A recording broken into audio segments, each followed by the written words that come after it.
Preview how to save your files if you're using a Google Doc.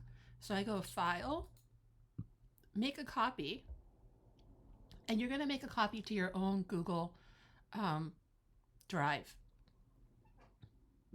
After you've done that, you're going to make a copy. I already have it, so I don't need to make a copy of a file, but you do. And then after you've inputted all the information under Answer, you're going to download PDF. And then you're going to fill it out with the correct file format, which is your last name, 01 underscore last name underscore first name. Let me zoom in. Once again, 01 underscore last name underscore first name. And current export, formatting.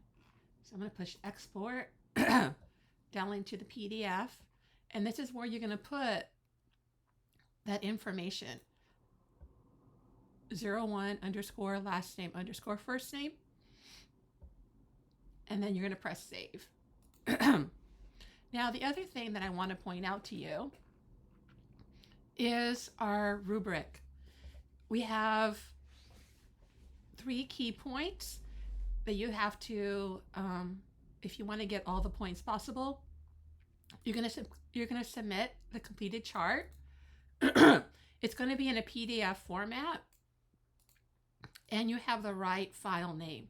Altogether, it's worth 5 points. If you miss one of the items, obviously you're going to lose some points, but please refer to the rubric so that you can get all the points possible.